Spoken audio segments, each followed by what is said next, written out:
बिस्मिल्लाहिर्रहमानिर्रहीम। अस्सलाम वालेकुम गाइस। मैं आज आप लोगों के साथ बहुत ही मज़ेदार मार्बल केक रस की रेसिपी लेकर आई हूँ और बहुत ही आसान तरीके से मैंने आप लोगों को ये रेसिपी बनाना सिखाई है विदाउट बटर, विदाउट ओवन। बहुत कम ये बजट में आप काफ़ी सारे जो है ना केक रस बना के स्टोर कर सकते हैं। टी टाइम आप इसको एंजॉय कर सकते हैं और ये इतने क्रिस्पी बने हैं, मैं आपको एक तोड़ के भी चेक करवाऊँगी। बहुत ही क्रिस्पी और बहुत लाजवाब। ये देखें, आपको इसकी साउंड भी सुनाई दे रही होगी, इतनी ज़बरदस्त ही और ये इतने क्रिस्पी बने हैं ना। और जो न्यू व्यूवर्स हमारी वीडियो देख रहे हैं वो हमारे चैनल को सब्सक्राइब करें, अपने फैमिली मेम्बर और फ्रेंड के साथ हमारी वीडियो को शेयर करें। तो हमें इसका फीडबैक प्लीज़ लाजमी दिया करें। तो अब हम अपनी रेसिपी शुरू करते हैं।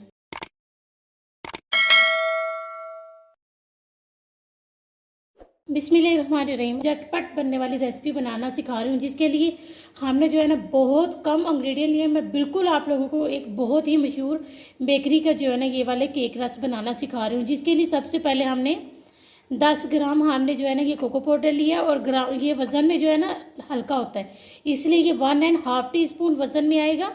और ये जो है ना 125 ग्राम मैंने ये जो है ना ऑयल लिया है। अगर आप कप्स के हिसाब के से लेंगे तो हाफ कप से तकरीबन आपने 2 टेबलस्पून कम जो है ना इसमें रखेंगे। 1 टेबलस्पून हमने लेमन जूस लिया है यानी 10 ग्राम। 1 टेबलस्पून भरकर हमने बेकिंग पाउडर लिया है यानी 10 ग्राम। 1 टेबलस्पून हम इसमें पानी शामिल करेंगे यानी 10 ग्राम। 4 अदद इसमें अंडे जाएंगे। ये मैंने मैदा लिया है 175 ग्राम मैंने जो है ना मैदा लिया है। 1 कप 1/4 कप ये जो है ना कप्स के हिसाब से मैं आप लोगों को बता रही हूँ मैदा। शुगर मैंने लिया ग्राम में 190 ग्राम, ये कप में जो है ना इसी हिसाब से होगी। तो अब हम इन सब चीज़ों को ये जो है ना तकरीबन हम 1/4 टीस्पून या हाफ टीस्पून या चंद कतरे आप जितना आप इसका जो है ना फ्लेवर पसंद करते हो उसी हिसाब से आपने वनीला एसिड शामिल कर लेना है, या आपके पास कोई भी एसिड हो तो वो आप शामिल कर सकते हैं। हमने बोल ले लिए। अब हमने जो है ना 1 अदद मैंने अंडा। आप जब भी अंडे तोड़े सबसे पहले आप कोशिश करें कि एक बोल में जो है ना एक एक अंडा तोड़ के शामिल करें कि कोई अंडा खराब ना हो, इस बात का आपने ज़रूर ख्याल रखना है।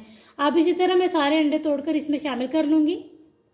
मैंने ये 4 अदद अंडे जो है ना इसमें शामिल कर लिए। साथ ही हम इसमें ऑयल भी शामिल कर देंगे, शुगर भी इसमें शामिल कर देंगे। मैं ये सारी चीज़ें शामिल कर ली हैं। अब अगर आपके पास इलेक्ट्रिक बीटर है आप उससे पहन सकते हैं, मेरे पास भी वो है, लेकिन मैं हैंड मिक्सर जो है ना इस्तेमाल कर रही हूँ कि बहुत सारे लोगों के पास जो है ना जो इलेक्ट्रिक बीटर है वो नहीं होता। तो इसलिए मैं आप लोगों को बहुत आसान और झटपट बनने वाला मार्बल केक रस की रेसिपी बनाना सिखा रही हूँ। उम्मीद करती हूँ आप लोगों को ये बहुत पसंद आएगी और ये इतनी मज़ेदार बनती है ना। तो मैं इसको अच्छी तरीके से फेंट लूँगी। इसको इतना फेंटा तकरीबन हमें जो है ना 5 मिनट लगे हैं। यहाँ आपने बस इतना फेंटना है कि इसका जो ये कलर है ना वो चेंज हो जाए। ये देखिए इसका कितना ज़बरदस्त सा जो है ना टेक्स्चर और इसका जो है ना कलर कितना ज़बरदस्त सा चेंज हो गया। अब हम इसमें लेमन जूस शामिल कर देंगे। साथ ही हम थोड़ा सा वनीला एसेंस तकरीबन हाफ टीस्पून। जो मैदा है इसमें बेकिंग पाउडर और जो है ना मैदा हमने इन चीज़ों को मिक्स कर लिया। 2 टेबलस्पून हम जो है ना इसमें शामिल करते जाएंगे और इसको मिक्स करते जाएंगे। ये देखिए हमने इसको अच्छे तरीके से मिक्स कर लिया और इसका जो बैटर है ये इस तरह ही रनी होना चाहिए, इतना ही रनी होना चाहिए। इसका जो बैटर है वो इस तरह पतला ही होना है, थिक नहीं होगा। तो ये इतना ज़बरदस्त ये जो है ना केक रस आप लोगों को बनाना सिखा रही हूँ, आपने इसको लाजमी बनाना है। ये देखिए इधर हमारा बैटर भी रेडी हो गया और इधर मेरे ये वाला बोल लिया फ्रीज करके अच्छी तरीके से मैंने इसमें बटर पेपर लगा लिया है। अब हम इसमें अपना बैटर आधा शामिल करेंगे। ये देखिए आधा हमने इसमें शामिल कर लिया है और ये थोड़ा सा हमने बचा लिया। इसमें जो है ना हम 1 टेबलस्पून पानी शामिल कर देंगे और साथ ही हमने जो है ना इसमें कोको पाउडर शामिल कर देना है। इन चीज़ों को मिक्स कर लेना है। ये देखिए हमने इसको भी मिक्स कर लिया। ये देखिए अब हम इसको जो है ना इसके ऊपर फैला लेंगे। इस तरह से हमने इसके ऊपर इसको फैला लेना है।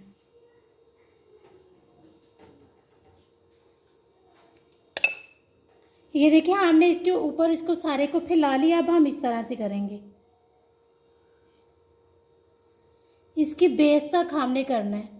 अब हम उल्टा करेंगे 2-3 बार हमने बस इसको, ज़्यादा नहीं करेंगे वरना ये जो है ना सारे में मिक्स हो जाएगा।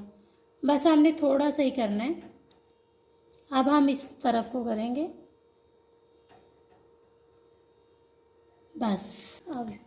अब हम इसको 2-3 बार टैप टैप करेंगे इस तरह से। इसमें जो एयर बबल हो वो निकल जाए। हमने पैन को फ्री हीट होने के लिए रखा हुआ है, तकरीबन जो है ना हमें 20 मिनट हो गए हैं।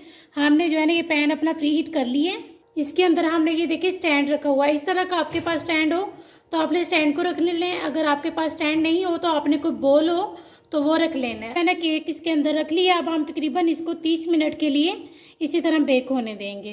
देखिए हमें जो है ना तकरीबन 40 से 45 मिनट लगे हों। ये देखिए अल्हम्दुलिल्लाह हमारा ज़बरदस्त सा जो है ना केक बेक हो गया। अब हम तकरीबन इसको आधे घंटे के लिए ठंडा करेंगे, रूम टेम्परेचर पर रखेंगे और ठंडा होने के बाद हम इसके स्लाइसिस करेंगे।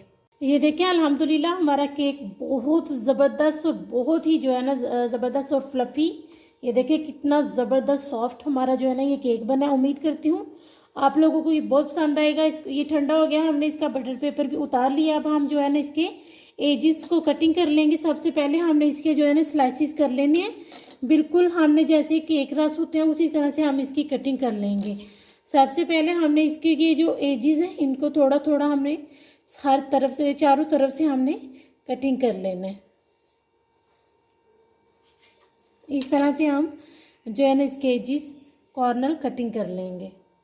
ये देखिए हमने ऊपर से भी इसकी कटिंग कर ली है। अब हमने जो है ना, आपको भी पता है कितनी थिकनेस होती है केक रस की, उसी हिसाब से आपने इसके स्लाइसिस कर लेने। ये देखिए अल्हम्दुलिल्लाह कितना ज़बरदस्त जो है ना हमारा केक बना। इसी हिसाब से हमने जो है ना ये सारे स्लाइसिस कर लेने हैं। ये सारे स्लाइसिस कर लेंगे। अल्हम्दुलिल्लाह कितने ज़बरदस्त से जो है ना हमारे स्लाइसिस हो गए हैं। अब हमने जो है ना ओवन में हम इसको ये हमने ओवन की ट्रे ली है, इसमें हमने जो है ना इसको लगाते जाना है। सारे ही हम इसमें सेट कर लेंगे। ये देखिए हमने इसको ट्रे में सेट कर लिया। अब हम इसको ओवन में रखेंगे 150 डिग्री पर और इसी टेम्परेचर पर हम इसको बेक करेंगे। यानी कि हम अपने केक रस को कड़क करेंगे इसी टेम्परेचर पर। ये देखिए अल्हम्दुलिल्लाह कितनी ज़बरदस्त और ये बहुत ही ज़बरदस्त बनती है। आप जब तक चाहें इसको स्टोर कर सकते हैं, किसी एयर टाइप डब्बे में इसको रखें और इसको स्टोर कर लें। इतनी ज़बरदस्त और बहुत ही क्रिस्पी बनते हैं। उम्मीद करती हूँ आप लोगों को ये रेसिपी बहुत पसंद आएगी। तो इसका फीडबैक प्लीज़ हमें लाजमी दिया करें। अब हम आपसे मिलेंगे इंशाल्लाह किसी नेक्स्ट वीडियो में।